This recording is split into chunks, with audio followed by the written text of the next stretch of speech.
much is an hour of your time worth? Whether you're a realtor, lawyer, accountant, or even a content creator, Stamps.com gives you the ability to focus your time on what you do best, not on tedious mailing and shipping tasks. Print stamps, shipping labels, or certified mail forms in seconds. More than 4 million customers have relied on Stamps.com to make their lives easier. Go to Stamps.com/audio for a special offer. No contract, cancel anytime. That's Stamps.com/audio. Hi, everyone. This is Jillian with Court Junkie. Court Junkie is a true crime podcast that covers court cases and criminal trials using audio clips and interviews with people close to the cases. Court Junkie is available on Apple Podcasts and podcastone.com.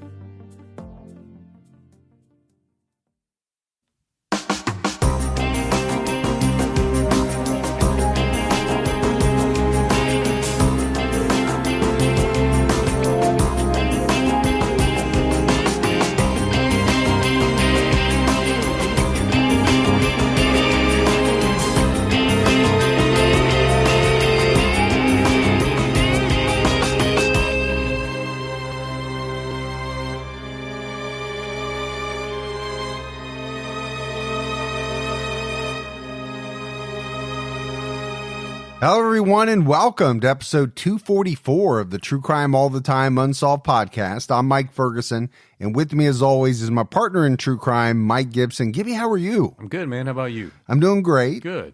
You and I are taping in between Christmas and New Year's. Yeah. So I will ask you, how was your Christmas? Well, it was good, man. Always good. Always good, yeah. Yeah, and it's been nice to have a little bit of extra time off, right? We're not doing all of the podcasts that we normally do. So for me, it's been great. I had a lot more time to spend with the family. My daughter's still home from college. So we've been watching a lot of movies and playing games and really just hanging out. That's what you need to be doing during this time. Yeah. Yeah. Spending time with family. Yeah, it's important. So again, just to let everybody know that we don't have a True Crime All the Time episode out this week, but we'll be back a week from when this airs. Right. In the new year. And then we'll get cranked up and start just like we always do. I say we go ahead and give our Patreon shout outs. Let's do it. We had Thomas Simpson. Hey, Thomas. Karen Walsh. Hey, Karen. Thomas Pielli. Janice Lynn. What's going on, Janice? Mimi. Oh, good old Mimi. Diane Player. Hey, playa. Katie Cox. Hey, what's going on, Katie? James Harden, the great basketball player. Oh, yeah.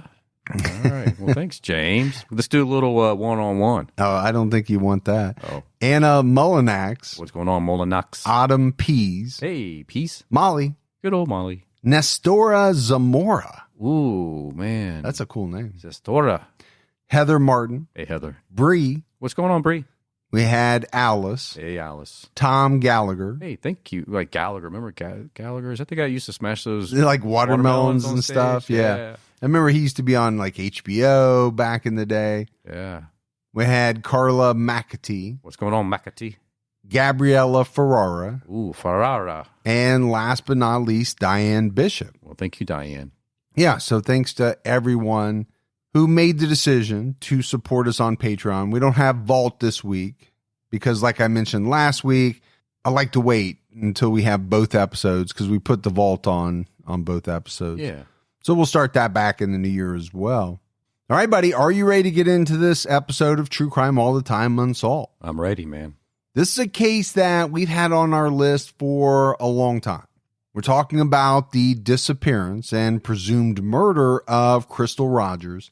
It was in mid-2015 that Crystal disappeared from Bardstown, Kentucky, in Nelson County, about 40 miles south of Louisville. Or Louisville. Or Louisville, as you like to say. The mother of 5 lived with her boyfriend, who last saw Crystal before going to bed. But when he woke up in the morning, she was gone, as was her car. No one came forward with any information about what happened to Crystal. There was little to suggest if she had been abducted, let alone who may have been responsible. But when her car, containing her belongings, was located a couple days after she went missing, concerns began to grow for her welfare. And I think, Gibbs, this is something that you see in a lot of unsolved cases. Sure. When someone has not been heard from, is presumed to maybe have gone missing, okay, there's always that point where it's a little up in the air. Right. Did they make the decision to head down to the casino for a few days? Or is there something really nefarious that kind of happened? Now, here you have a mother of 5. Right. And I think you have to take that into account right off the bat. What mother of 5 is going to, just kind of take off, leave her children, not let anyone know? That just doesn't seem right. No, it doesn't. And we know that there's certainly some people out there that can leave their kids. Sure. There are. But unlikely. It's unlikely. And I think it's not the first thing that you would gravitate towards. And then you have the point where her car is found. And then, to me, that's kind of a different point in the story. Sure it is. The story is moving along because, okay, now it's even less likely that a person just decided to kind of go off and do something on their own, maybe be a little bit selfish. You might call it that. And, right. I want to do something. I'm not telling anybody. Well, now the signs are really pointing away from that. Sure. When that car is found, all of her personal belongings are in there. It takes a different narrative. Yeah. And I think it takes a much more ominous tone. Sure does. A few months after Crystal disappeared, police identified her boyfriend as their prime suspect. And I think that's very natural. We see that in a ton of cases, but the investigation moved pretty slowly. At first, the police treated the case as a runaway. Again, something we often see in these unsolved cases, and it frustrated Crystal's family. Yeah, it had to, right? I mean, you're thinking, why are we even looking at it as a runaway still? Because as we just talked about, right, the signs don't really point to runaway. Right. Or, left of her own volition, 5 kids, no car. Okay. Not seeing, just took off on a joyride, went to go see somebody, but I'll be back. Right. I agree. It later became apparent that local law enforcement was under-resourced when it came to expanding the investigation. It was really Crystal's family who took on the lion's share of the legwork in the initial stages. But her family was dealt a devastating blow when one of the main activists searching for her was shot and killed under mysterious circumstances less than 18 months after Crystal disappeared. And I think, Gibbs, a lot of people believe that these two cases are linked and connected, along with 3 other murders committed in Bardstown within the span of about, just a few years. Yeah, absolutely. There's a lot of buzz about that. Crystal's body has not been found. But according to current news reports, local, state, and national law enforcement are getting closer to making an arrest in the matter of Crystal's disappearance and presumed murder. It's largely because of Crystal's family and the fact that the case remains in the public eye. Yeah, they do a really good job of keeping the awareness out there. But that's exciting, right? You almost hate to use the word exciting. Right. When you're talking about an unsolved case, a disappearance, a mother of 5 who I think most people believe at this point is no longer alive, but the prospect of police closing in on exactly what happened and maybe an arrest, to me, that is, it's a good thing. Yeah. I'll put it that For way. sure. All right, so let's start our deep dive into this case. 35-year-old Crystal Marie Rogers was a loving and committed mother to 5 children. Born in May 1980 to Tommy and Sherry Ballard, she was the oldest of 3 kids. Crystal married young and had 2 children from her first marriage. Then when she was in her 20s, she married again and had 2 children with her second husband. But that second marriage didn't last, and the couple separated.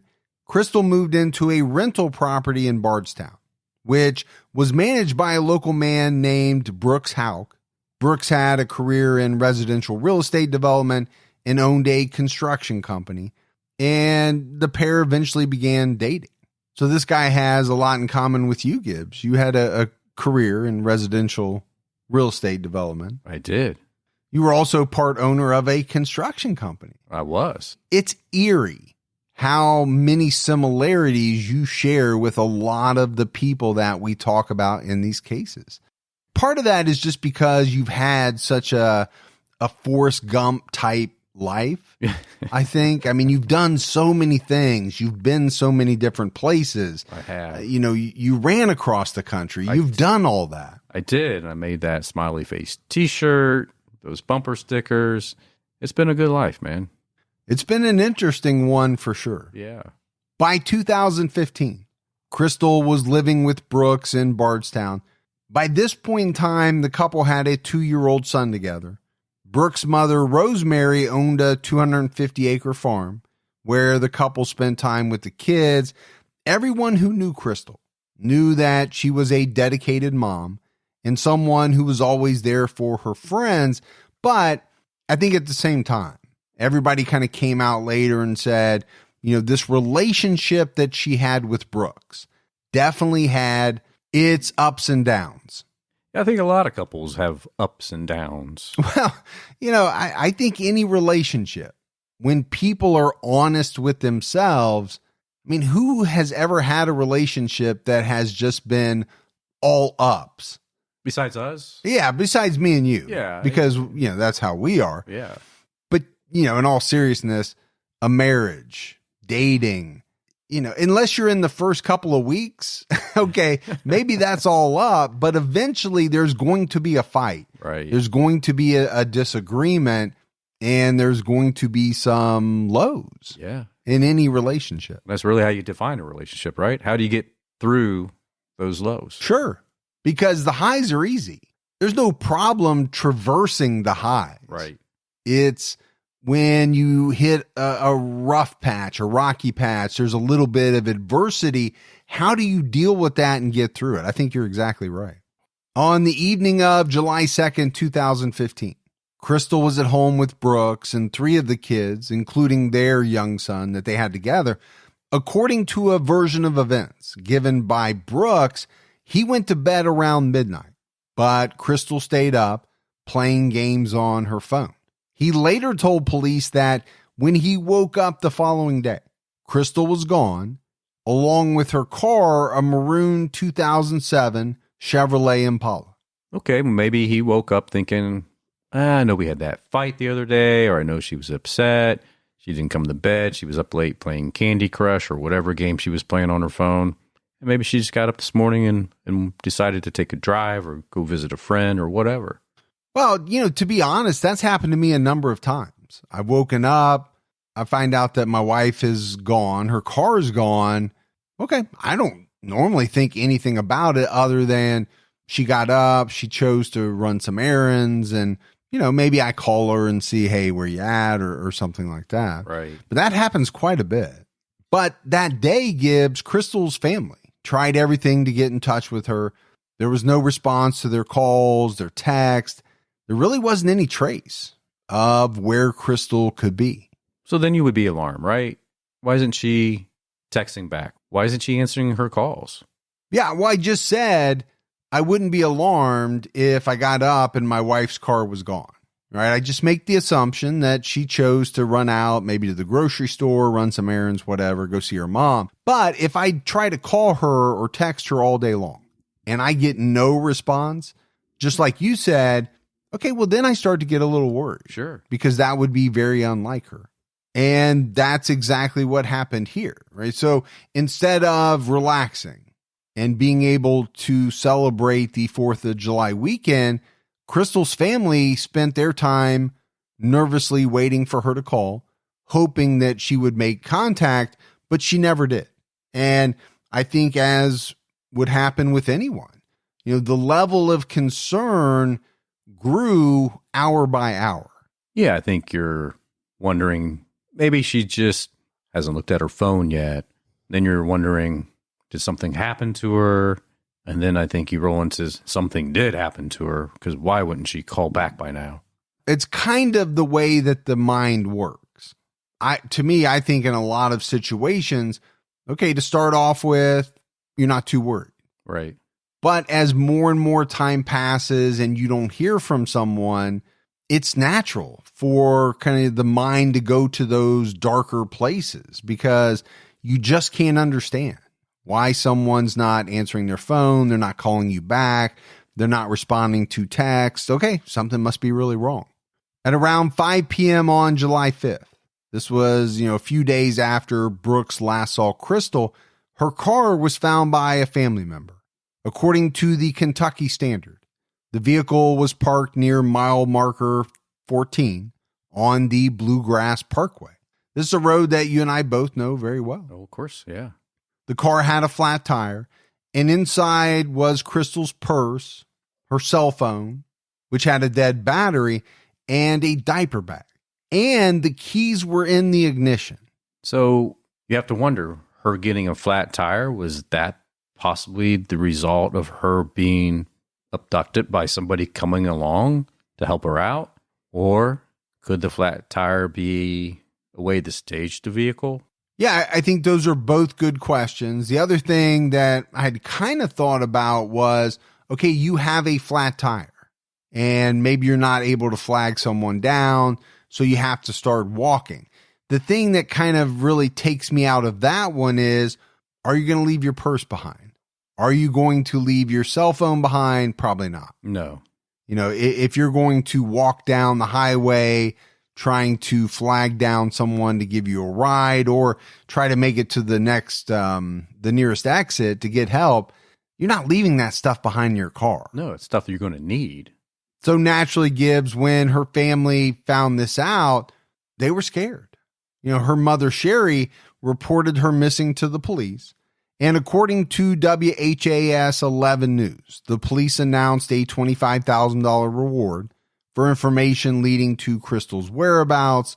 The sheriff's office sent a canine team out to the parkway, but none of the dogs detected Crystal's scent anywhere around the vicinity of the car. So it kind of eliminates the possibility of her walking down the parkway to find help. Yes, I think it does. I think if you're an investigator and you're armed with that fact, what would you think? Most likely that she was taken right there at the car, put in another vehicle. And so there really is nothing for the dogs to pick up. There's no trail. No. Because the trail ends right by the car if she's abducted and put into another car and that car drives off. Right. Or if she didn't even drive the car there, that someone else drove the car there, made it look like she had a flat tire, abandoned the car. Of course, the dogs aren't going to pick up a scent. Yeah, that's a great point too. So, like in all the unsolved cases that we do, we're going to be talking about a lot of what ifs or what could be, because it's just a big part of these unsolved cases. But no doubt, Gibbs, this discovery, they were probably already thinking it, but this discovery of her car and her belongings must have meant to them that something was very wrong. I think at that point, you have to know that something bad has happened. We mentioned it, right? She had 5 kids. It was entirely out of character for her to leave her kids. She would not have abandoned her car. She would not have left her belongings behind. And to not be reachable on her cell, it's just really none of that was her. Right. It didn't make any sense. Crystal's family set out that night in the dark and picked their way through thick grass and trees near where the car was found. They didn't find anything. Yeah, between the canine, dogs, and her family coming up empty, where do your thoughts go from there? Well, to me, it goes back to she was either taken right there and placed into another car, or like you had suggested, possibly somebody drove the car out there, gave the car a flat tire, and then jumped into another car with someone and sped off. Gibbs, as we know with a lot of the cases that occur in relatively small towns, Bardstown was a tight-knit community. Bardstown had a population of just under 13,000 people at the time. If anyone did know anything, they didn't come forward to police. So you can look at that a couple of different ways. Either there were very few people who knew anything. Maybe it was just to the person responsible for her disappearance, right? The person involved. Or if other people did know, they didn't feel comfortable coming forward, either because they too were somewhat involved, or they didn't want to rat out someone else. They didn't want to put themselves in danger. I mean, there's a number of different scenarios there as well. Sure. Or they could have even been concerned about going to the police. Maybe they felt there was some possible involvement with the police. All right, Gibbs, let's take a quick break to let everyone know that this podcast is sponsored by BetterHelp Online Therapy. We talk about BetterHelp a lot on this show, and this month we're discussing some of the stigmas around mental health. You know, I believe there are people who think you should wait until things are unbearable to go to therapy, but that simply isn't true. Therapy is a tool to utilize before things get worse, and it can help you avoid those lows. Many of us have been taught that mental health shouldn't be a part of normal life.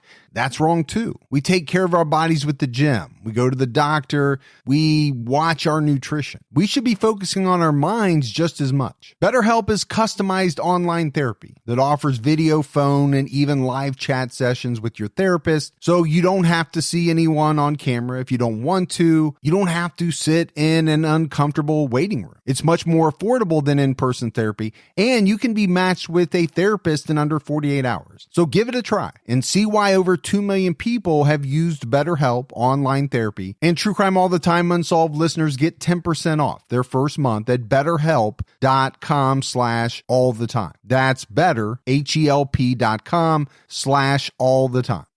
According to the Kentucky Standard newspaper, investigators traced Crystal's last movements on the last day that she was known to have been seen alive. She had gone to the local Walmart at 4:36 p.m. where she bought some food, a T-ball plate, a junior sniper air rifle, and 2 boys' t-shirts. Some of Crystal's relatives recalled seeing her with 3 of her kids at the store. When Crystal and the kids left, she dropped off 2 of her children at their father's house before heading to a property inspection around 5 p.m. Later that evening, Crystal is believed to have gone out to the Houck's family farm with Brooks. Now, he later claimed that the 2 fed the cows with their young son before returning home. And then obviously we know the next day she was gone. So look, if you were going to abandon your family, your kids, would you actually spend time at Walmart buying stuff For them? No. It doesn't make any sense. Yeah, I agree with you. Number one, it doesn't make sense. We've already said it was out of character for her. Right. People thought, no way would she abandon her kids. And I think it's, one of those things that's important as you go through these cases. What makes sense? What doesn't? What is plausible? What is not? Those are important factors to me. Yeah. As I run through the facts that are known of a certain case. 5 days after Crystal went missing, while her family was desperately trying to find her, the Nelson County Sheriff brought Brooks in for questioning. We've already said, right, that he was kind of the prime suspect. And why wouldn't he be? He's the boyfriend. He lived with her. Last one to see her. Now, he claimed that he was not overly concerned about Crystal failing to come home or even to make contact, saying that she'd sometimes spend the night at her cousin's place or stay with other relatives. I think from his point of view, Gibbs, as with a lot of relationships, sometimes couples just need a break from each other.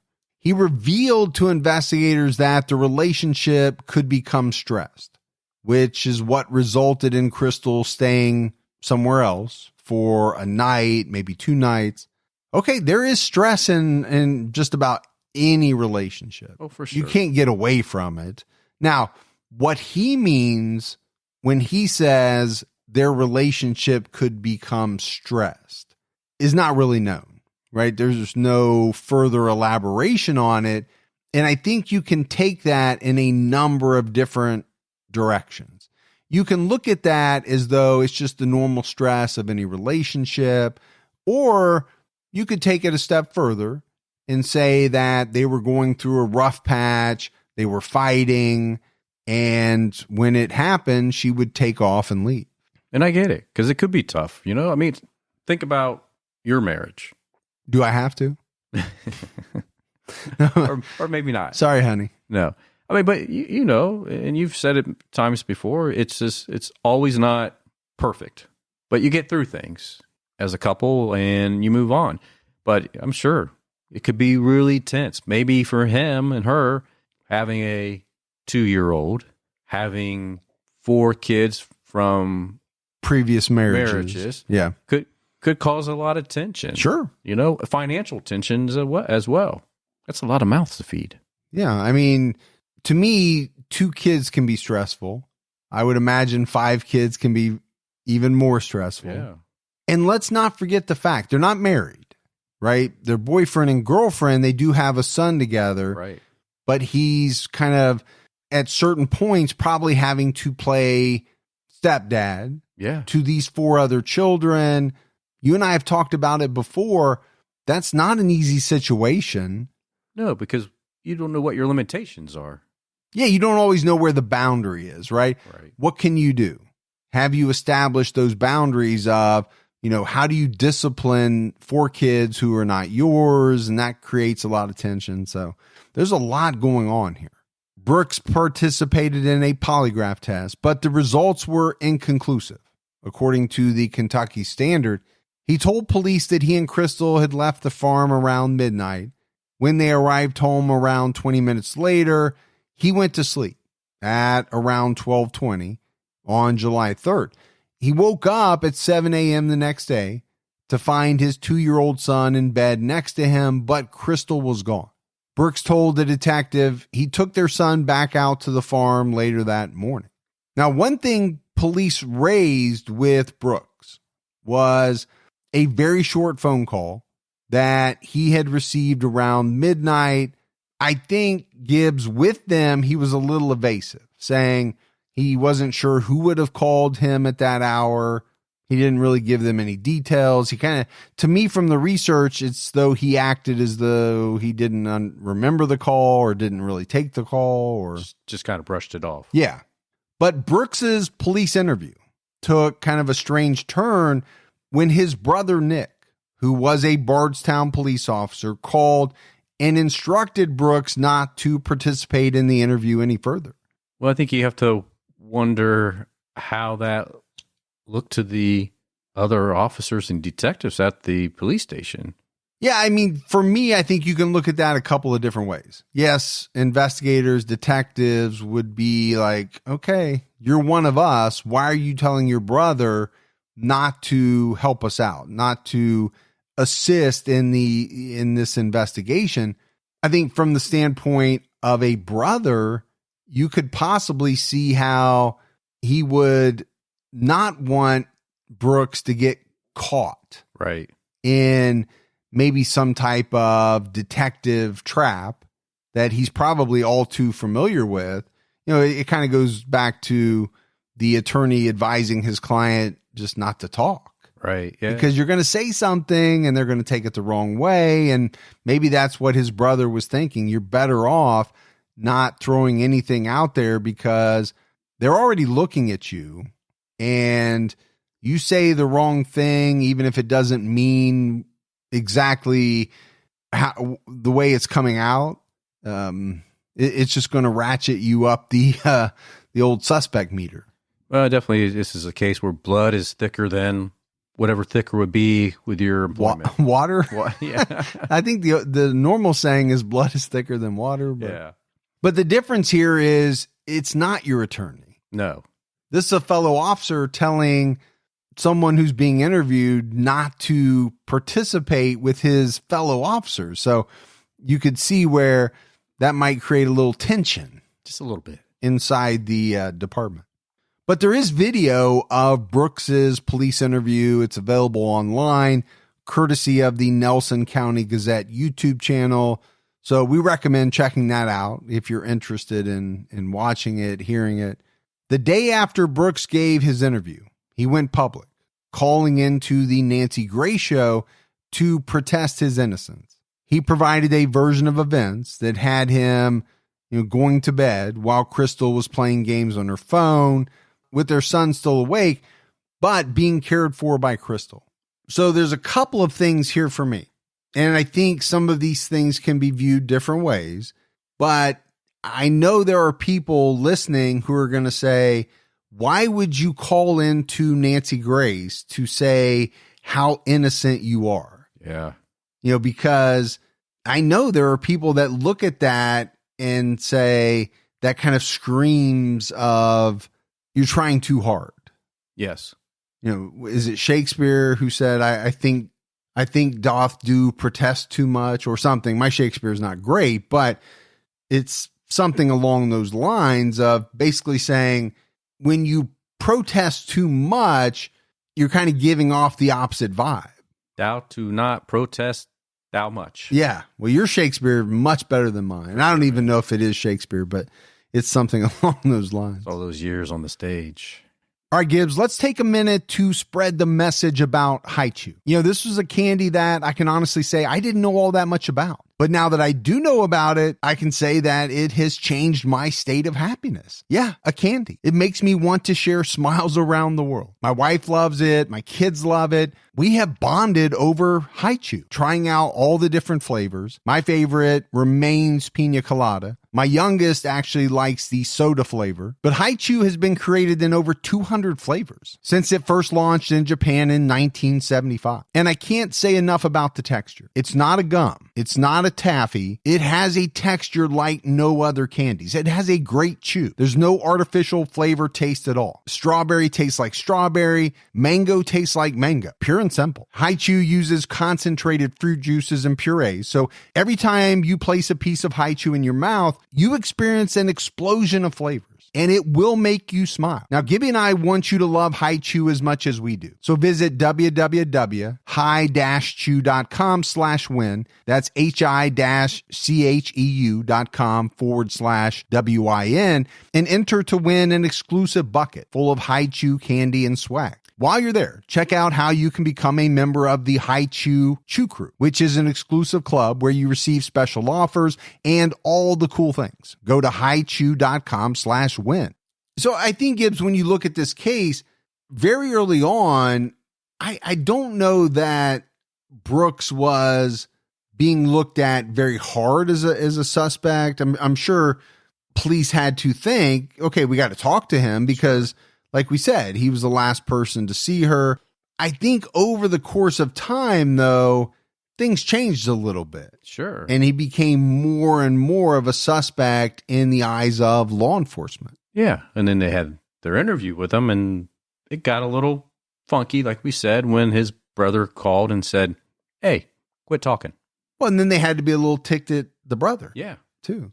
When Kentucky State Police wanted to speak with Nick about his call to Brooks, he refused to cooperate with their inquiries.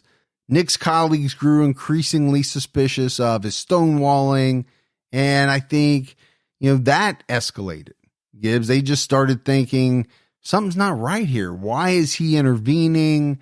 Why is he so adamant about his brother not talking to us? Why not cooperate with this investigation? Yeah, but no doubt that him not wanting to cooperate, on top of him not wanting his brother to cooperate, it kind of put him on the radar of law enforcement. It also didn't help that security video footage from a property near the farm showed Brooks driving out to the property on the night of July 3rd, being followed by Nick closely behind. At around 11:20 p.m., the camera picked up the brothers' vehicles again, leaving the farm together. So now you've got somewhat of a contradiction. Sure. Because Brooks has already told his story that he and Crystal went out to the farm, they did this, they did that, and then they went home. From my understanding, nowhere in there was, oh, and by the way, my brother Nick was out there too. Right. I mean, it's the family farm. Obviously, they can go out there anytime they want, do whatever they want, but it just seems a little bizarre. Well, it seems bizarre if you're leaving out those types of details in your conversation with police. On July 9th, Nick's police car was sent for forensic testing, and he also testified before a grand jury. A week later, he was interviewed again. He was informed that a significant amount of bodily fluids were found on a blanket in the car's trunk. But Nick again denied any involvement or knowledge of what had happened to Crystal and maintained that his brother Brooks could not have been involved. Now, he eventually agreed to take a polygraph test, which was conducted about 2.5 weeks after Crystal disappeared. And Gibbs, it's been reported by various news outlets that he failed this polygraph test. And obviously that didn't look good to his fellow law enforcement officers. No, I can't imagine it did, especially since they were already kind of ticked with him. They were already a little suspicious of him. Now they're saying that he failed a polygraph test. And then you think about Crystal's family.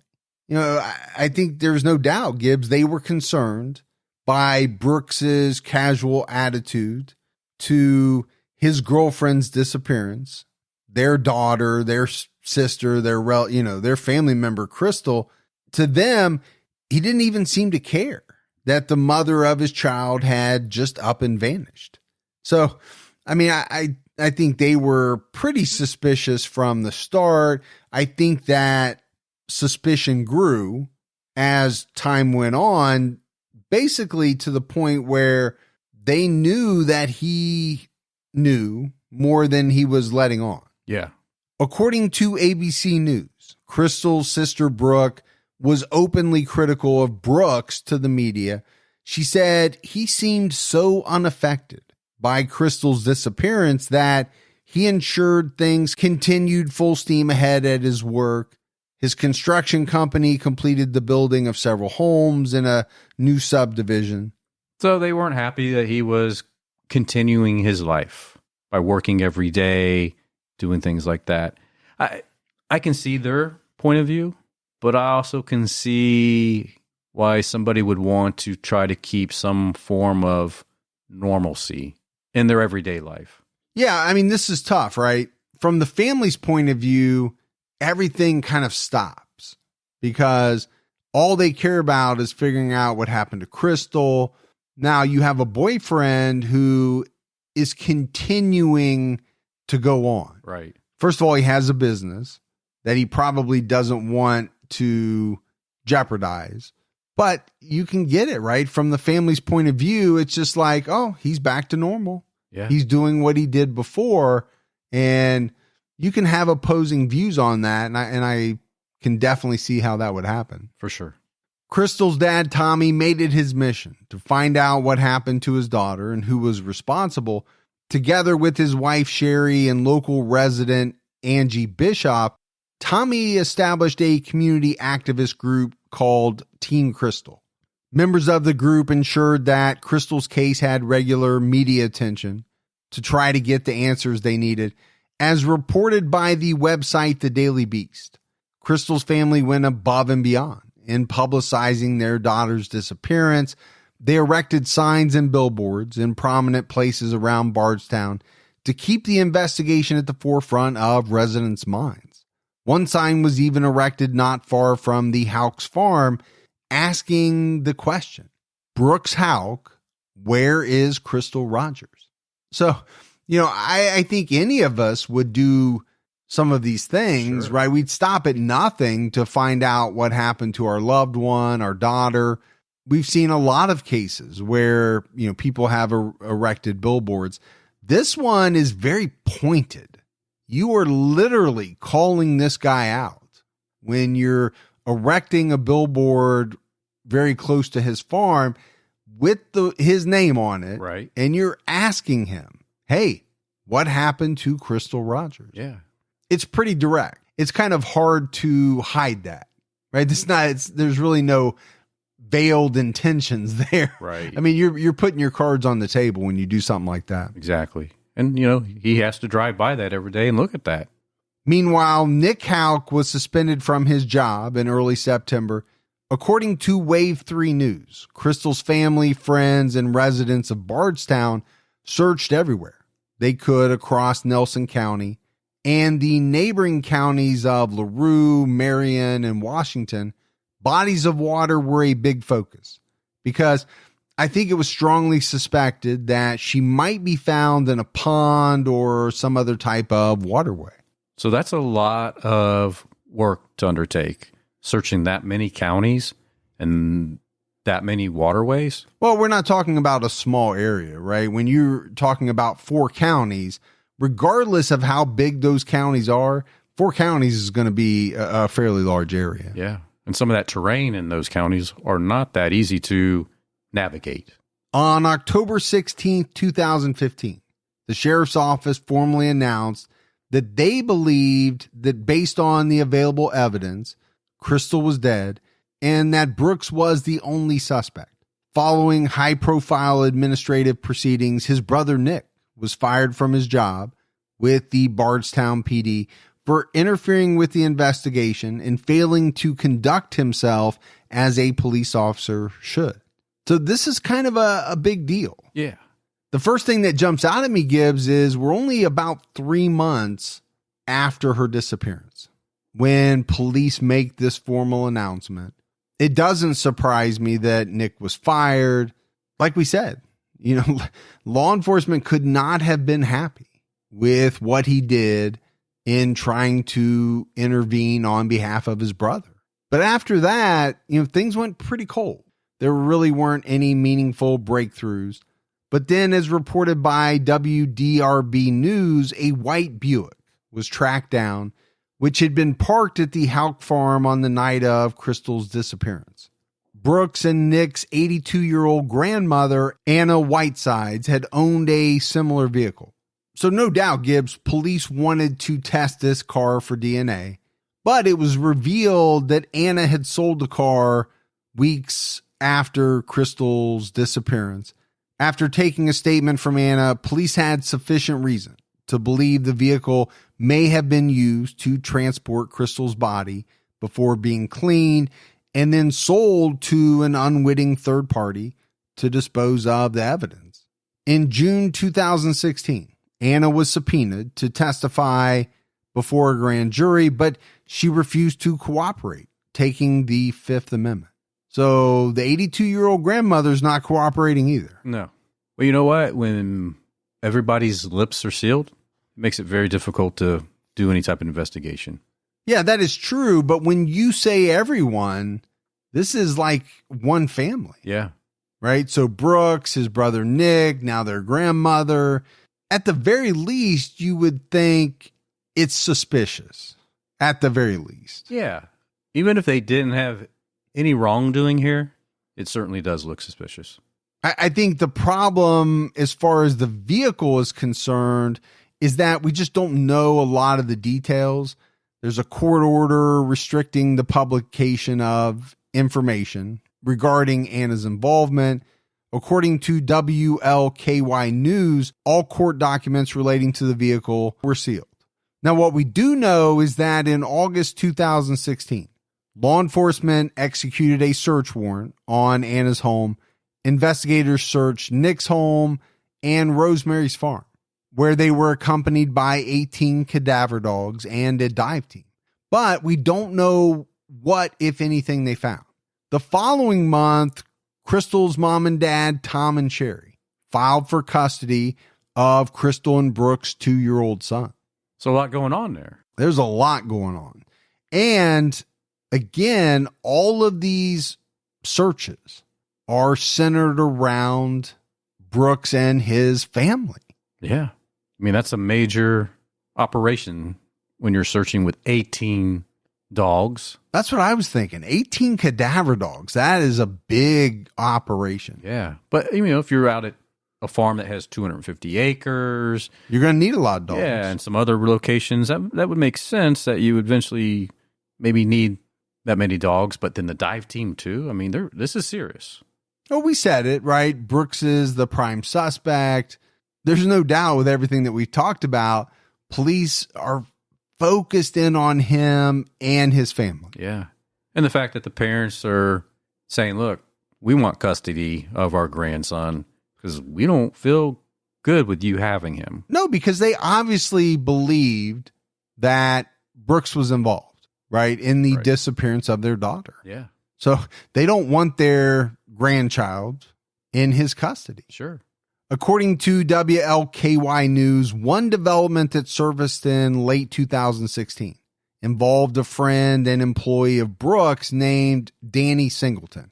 Danny was charged with 38 counts of lying under oath to a grand jury in the matter of Crystal's disappearance. He later pleaded guilty, but served only about 6 months in jail. Okay, that's a lot of counts, 38 counts of lying. Yeah, that's big time. It's a lot of lying in front of a grand jury. Now, we don't have all the details around what questions were asked, what lies he told. But again, he's connected to Brooks. Yeah. So doesn't look good. It doesn't look good. And I think that's kind of important in this case, right? How does suspicion wane against Brooks when everything that is happening, everything that the police are uncovering makes him look guilty in their eyes? Or like I said, at the very least, it's very, very suspicious. Yeah. Tragedy soon struck Crystal's family again. In the morning hours of November 19th, 2016, Crystal's 54-year-old father, Tommy, drove with his 10-year-old grandson out to some family property in an area near the Bluegrass Parkway to go hunting. Just before 7 a.m., after Tommy and his grandson arrived, an unknown person shot Tommy once in the chest from a distance, killing him. And this is a little murky, but there's absolutely nothing to suggest Tommy's grandson killed him intentionally or even accidentally. He was ruled out. Possible suicide has been eliminated. Given the fact that Tommy's gun wasn't fired, Tommy's brother Mike described him as a devoted family person. He loved his wife. He loved his kids. He was hardworking. He was the type of guy who would do anything for anyone. His wife, Sherry, told WDRB News that Tommy had confided in her, that he felt as though someone was following him in the weeks leading up to his death. Police were initially reluctant to classify Tommy's death as a murder instead of an accident, and that was very tough for his widow, Sherry. There's no doubt, Gibbs. She was convinced that Tommy's death and Crystal's disappearance and likely murder were both linked. Kentucky State Police were determined to get to the bottom of what happened. In July 2017, detectives searched Anna Whiteside's property again. According to the Courier-Journal newspaper, investigators looked for firearms or anything else related to Tommy's death. That same month, Brooks' new girlfriend, who strangely to me, Gibbs, also happened to be named Crystal. Very bizarre. Was arrested for stealing some of the signs erected around Bardstown by Crystal's family. Brooks's girlfriend was ordered by the court to send a written apology to Sherry. This was according to WDRB News. It's a little strange, right? Driving around, taking down. It's very strange to me. I mean, okay, you have a new relationship. Sure. And your new boyfriend's previous girlfriend disappeared, was likely murdered, according to law enforcement, and her family has put up all these billboards. And it irks you to the point where you feel the need to go drive around and take them down? It is strange. It is strange, yeah. I mean, it's like, you don't have to be happy about it. You don't have to agree with what the signs and billboards say, but to physically remove them, again, it doesn't help the perception of the family. No, it makes it seem like you're doing that on behalf of your boyfriend. Because I think from the point of view of the public and maybe even ours and people listening, there is still a young mother of 5 who went missing and is presumed to have been murdered. Who would not want to get to the bottom of that mystery, solve it, bring the person responsible to justice, unless you're part of a family that was somehow involved? Yeah. That's the only people that don't want to see that happen. On March 21st, 2018, a resolution was passed by the Kentucky House of Representatives and the state Senate. This was intended to publicly honor Crystal and Tommy and some other recent unsolved deaths of Bardstown residents, including Jason Ellis and mother and daughter Kathy and Samantha Netherland. And we'll expand on these cases a little bit later. In mid-July 2018, Brooks was arrested for felony theft over allegedly stealing more than 200 bundles of roofing shingles from a Lowe's home improvement store the previous April. That's a lot of bundles of roofing. I'm also thinking that's a lot of weight. It would be. That's, if I was going to steal something, it wouldn't be something that would require that much heavy lifting. Yeah. I get it. He's in construction. If he did it, that would have benefited him greatly from that respect. Sure. But that's a lot of work, man. That's not an easy task to steal. No, I actually had a job, I think, home from college one year where I carried shingles. Oh, yeah? And that was probably about that and baling hay. Yeah. Those were the two jobs where I think I was the most sore. Yeah, you always give the young guy the bundles of shingles to carry up the ladder to the roof. Oh, yeah. Well, I didn't know how to do roofing myself. Yeah. They just paid me probably, $4 an hour to do nothing but carry shingles. Yeah, that was a good deal for them. Brooks was released on a $25,000 bond, but eventually he was found not guilty.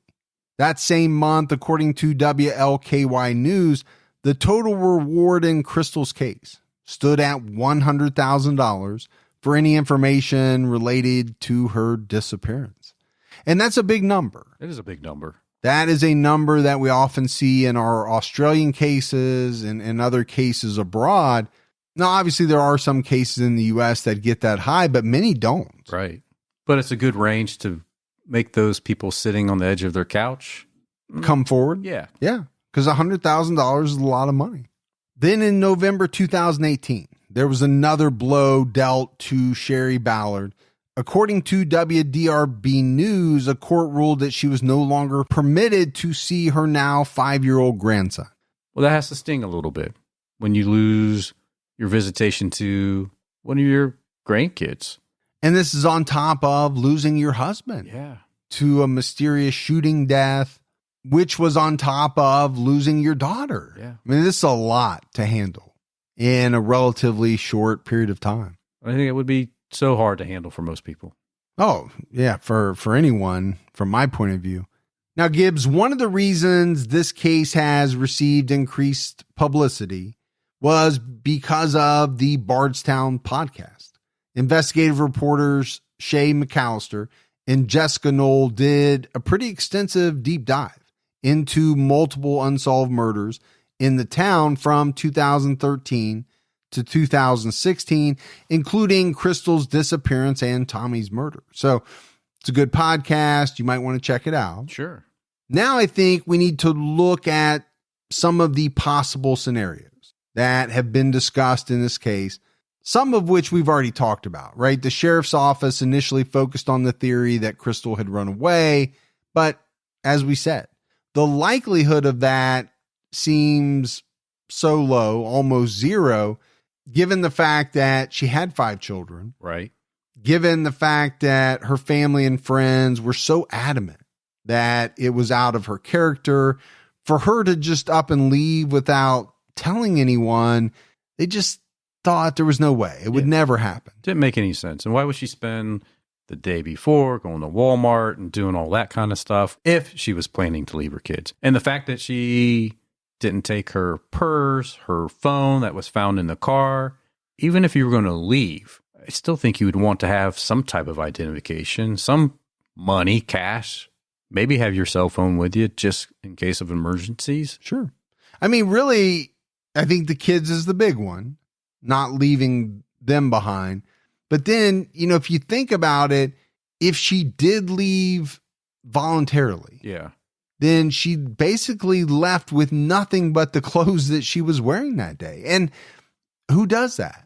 Why would you do that when you don't have to? I think that's a big question that comes up in a lot of disappearance cases because, as you said, it just doesn't make sense. We also need to consider whether Crystal was involved in an accident or whether she could have even taken her own life. If there was some type of accident, it's pretty hard, I think, at this point to even theorize what that could have been. Yeah, I mean, even if, let's say she did drive her car out to the parkway, got a flat tire, got out for whatever reason, something didn't go right and had an accident. Her body would have been found. Yeah, because we know the K-9 team was out there. We know that her family and other members were out there searching that area. You would think that something would have been found. Yeah, I agree. And I think when you look at, the possible suicide angle, you have that same question. Okay, then where is her body? Yeah. We mentioned how many different cadaver dogs, tracking dogs were used, the extensive searching that was done. You would think that most likely they would have found her body. Yeah. And I think her 5 children come into that angle as well. If you're not voluntarily going to leave because you don't want to leave your 5 children behind, family and friends thought it was unlikely that she would take her own life and leave her 5 children behind as well. Obviously, we need to talk about the possibility that either an acquaintance or even a stranger decided to harm Crystal. And you even have to include her previous partners. Were they upset of her relationship with Brooks? Yeah, it's a possibility. There's just really nothing to be found in the research to suggest that any of these men were involved, whether it was previous boyfriends or ex-husbands. During Brooks' police interview, he explained that Crystal occasionally worked for him, assisting with evictions on some of the rental properties that he managed.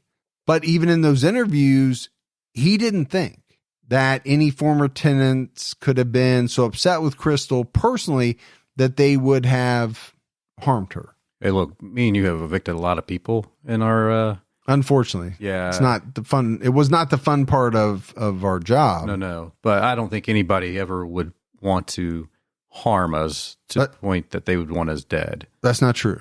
Well, don't you remember that guy that threatened me? Oh, that's true. You personally. You did have one person. Yeah. Yeah. But by and large, I mean, people understand that, Sure. If you're not going to pay your mortgage, eventually you're going to have to leave. Right. But it is a scenario that I think you have to talk about. If you're assisting with evictions, there are going to be some people that are not very happy with the situation.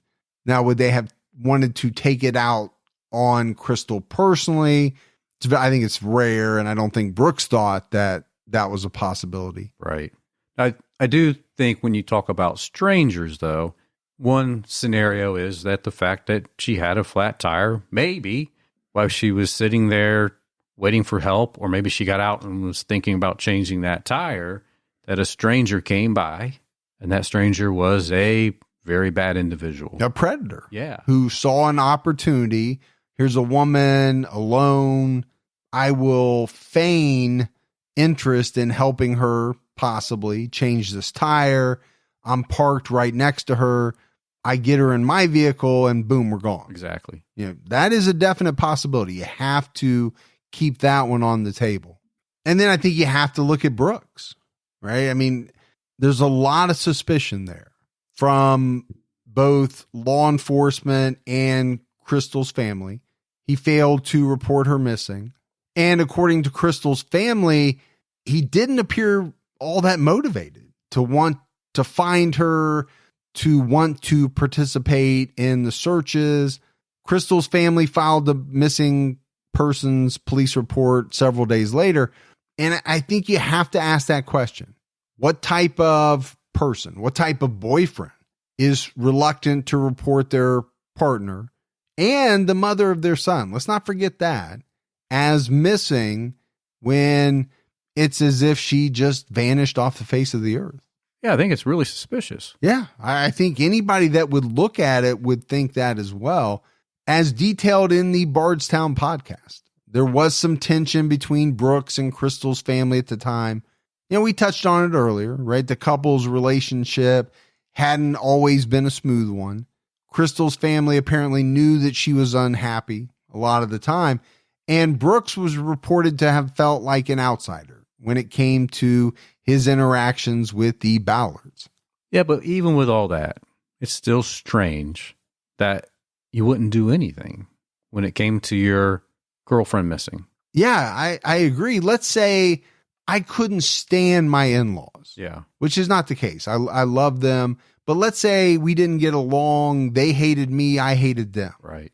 If my wife went missing, would I not want to participate in searching for her just because I didn't get along with her family? No, I wouldn't care about that at all. No, you put those differences aside. Sure. There's more important things at that moment. Gibbs, we also mentioned alleged links between Crystal's death and Tommy's murder, and those of other local cases as well. This includes the murder of Jason Ellis, a 33-year-old police officer and married father of two, who had been with the Bardstown PD since 2006. One night in late May 2013, while driving home after his shift, Jason noticed tree branches obstructing exit ramp 34 off the Bluegrass Parkway. And he was a good guy, right? He was a police officer, so he pulled over to clear the branches off the road. When he got out of his car, Jason was shot several times and he died. Police suspect that someone intentionally put the branches on the road so that Jason would stop and he could be ambushed. That's very calculating. It is. I get it. It's a theory. Now, there's a lot of things that have to happen. You have to assume that this person is going to stop. Right. I don't know the exact situation. Maybe these were very large branches. There was no way you could get around them. I don't know. But it would be kind of an ingenious way to create kind of an ambush scenario. Sure would be. Less than a year later, in April 2014, Bardstown elementary school teacher Kathy Netherland and her 16-year-old daughter Samantha were murdered when Kathy didn't turn up for work on April 22nd and Samantha missed school the same day. A family member checked on the pair at their home and they found a horrifying scene. Mother and daughter had been tied up and tortured. Kathy had been stabbed and shot. Samantha had been badly beaten and stabbed before having her throat cut. CCTV footage seized by police from a location near the home captured a black Chevy Impala. Now, I don't think it's known for sure whether there's a relationship between that vehicle and the slayings. It may or may not be linked to the murders. So for a small town of less than or around 13,000 people at that time, that's a lot.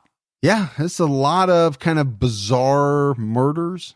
Then in July 2020, human remains were discovered by a landowner close to a creek near the border of Nelson and Washington counties, according to the USA Today. The location was not far from where Crystal had been last seen.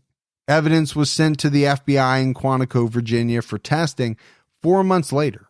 After an agonizing wait for Crystal's family, the remains were found to belong to a woman, but it wasn't Crystal. Oh man, that would be agonizing too. That would be a very tough, long 4 months. Yeah. Thinking, is this our daughter? And then heartbreaking, right? To have it come back that it's not.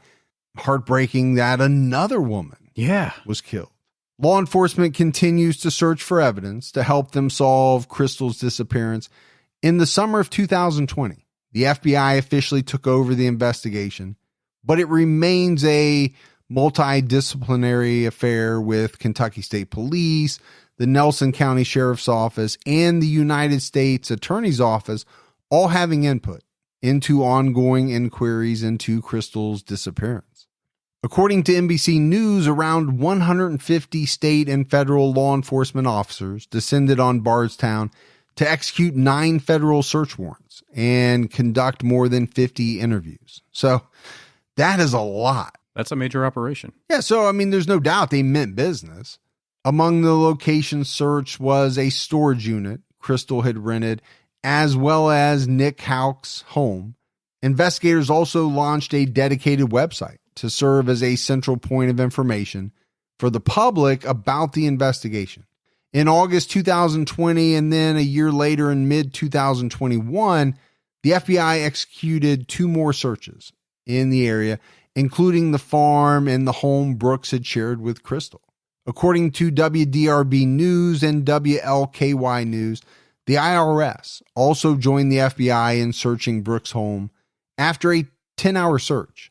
IRS agents were seen leaving the property carrying boxes, computer hard drives, and guns.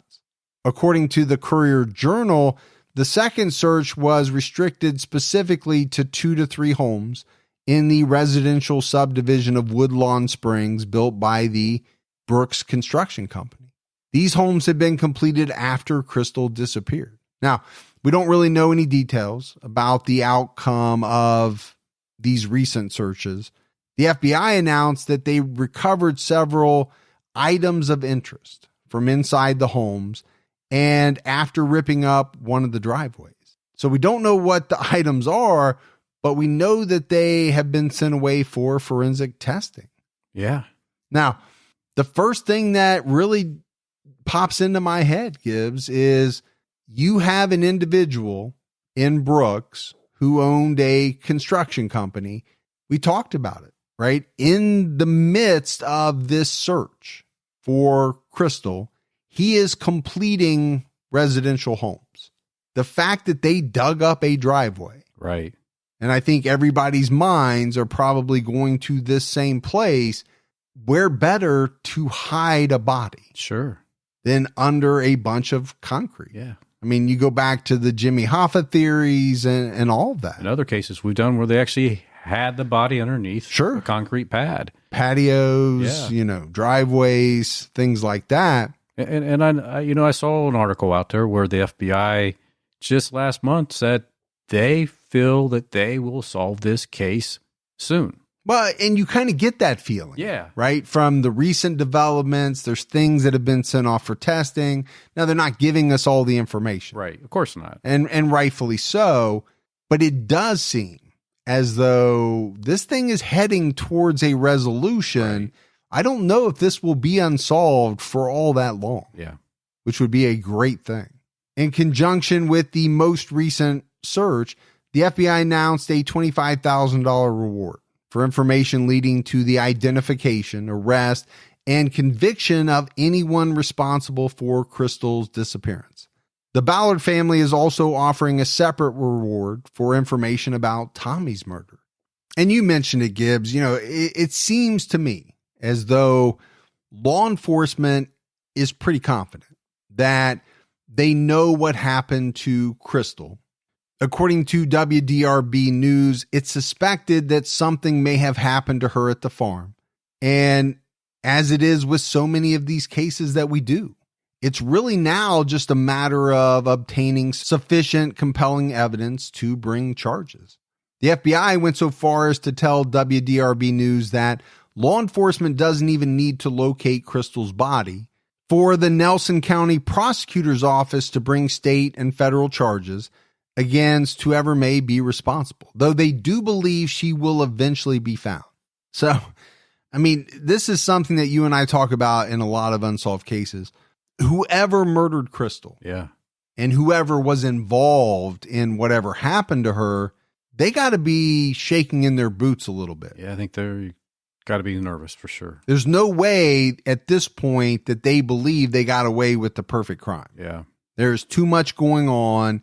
There's a lot of heat. There's a lot of smoke. And I think pretty soon there's going to be fire. Yeah. I think if this was more than one person, I'd be trying to make a deal right now. As you always say, right? The first one to make a deal. The FBI has also commented that they're confident that people in the local community know what happened. And they've publicly asked anyone with information to contact investigators. Back to your point, even if you weren't involved, maybe you were involved after the fact. Right. It's going to come out. Sure it will. Now's the perfect time. Come forward, say what you know, get your immunity. Yep. And then testify against the people that committed the murder or whatever it is.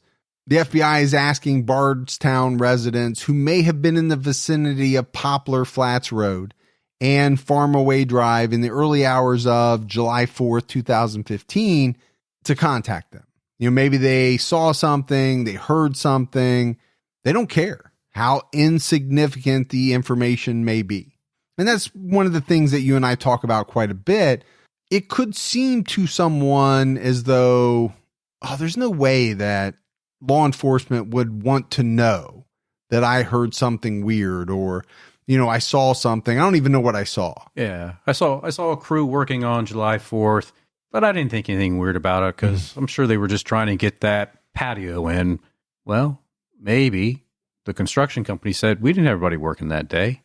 And that's going to be something that's going to make some light bulbs go off. Yeah. I mean, it could be something so little that I think a lot of people would think, well, the police will think I'm dumb if I come forward and tell them. I don't want to feel dumb. Right. It could be the very thing that, allows them to put that final piece in. Yeah. And it makes everything else make sense. So Sherry Ballard continues to honor the memory of her husband and missing daughter by working hard to get answers about what happened and why.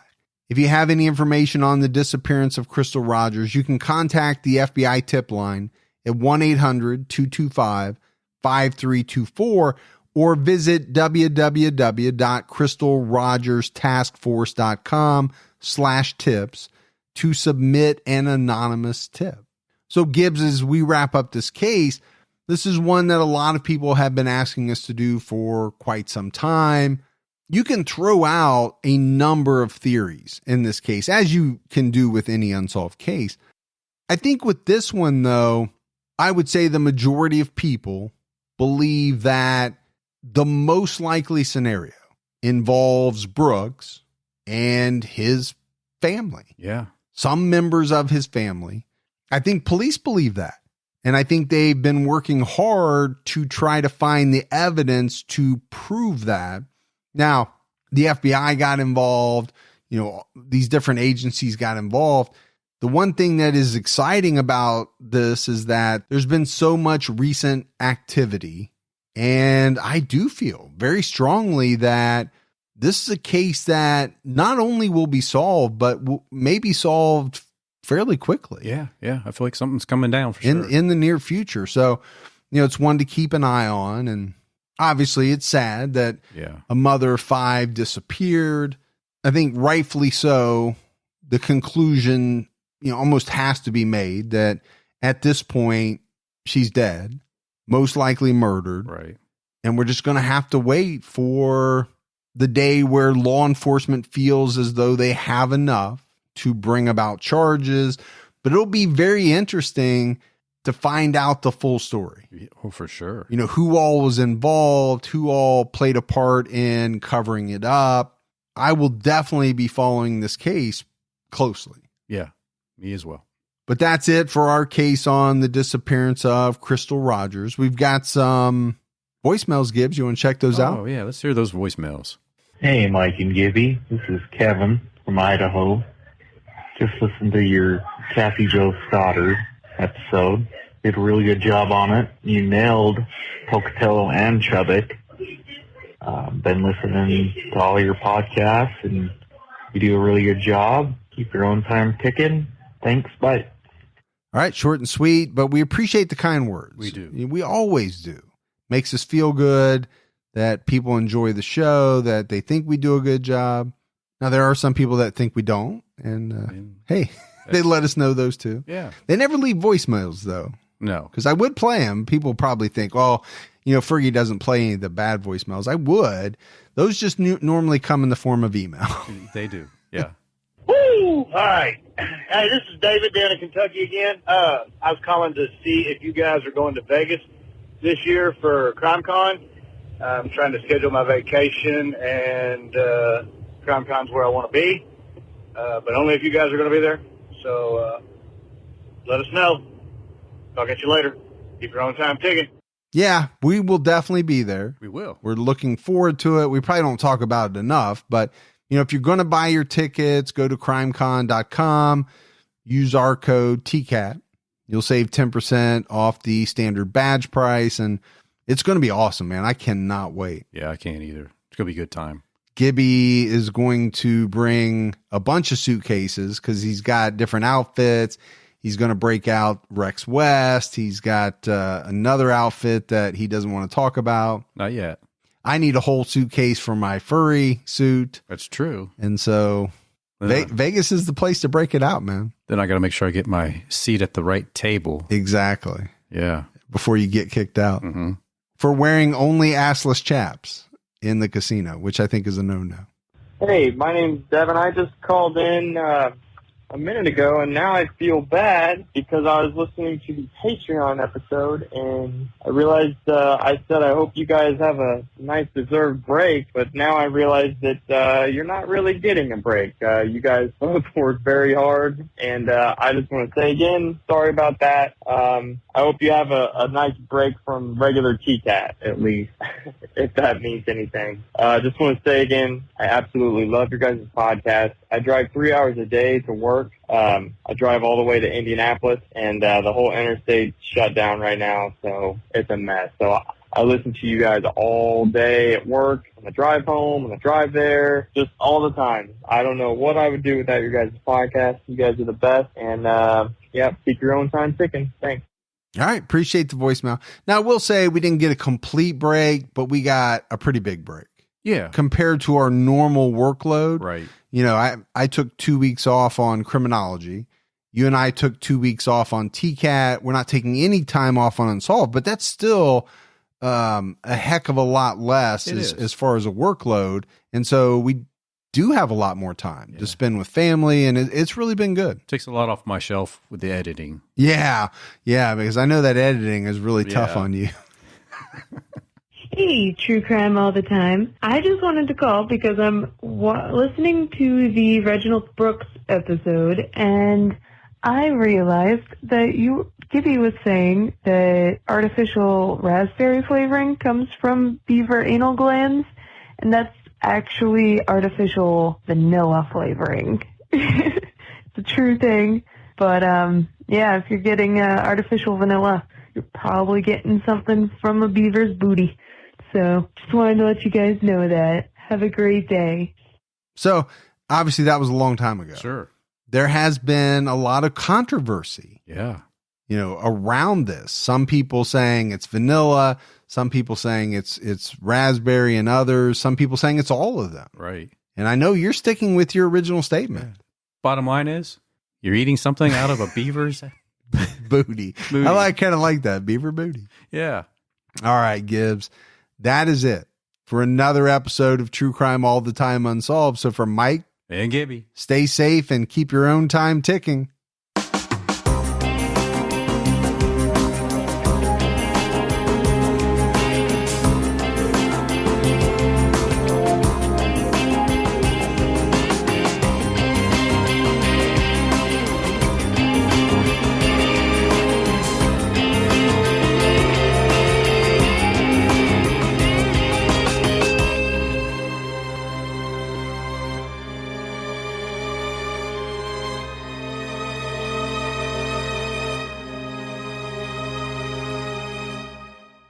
Hey guys, it's Melissa Gorga from Melissa Gorga on Display, and I am very excited to give you a little look into episode 2. I am going to be talking to New York Times best-selling author Dave Quinn, who wrote the book with all the juicy scoop on all the Real Housewives.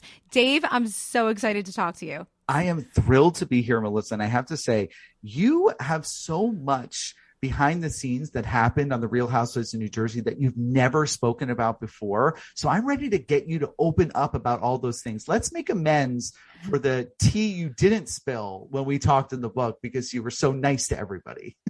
And I promise you, Melissa, I'm not going to sing On Display to you over and over again, but just know that in my head right now, that's what's playing on repeat. Of course it is. What else would be playing in your head right now? Okay, listeners, make sure you listen to episode 2 of Melissa Gorga on Display.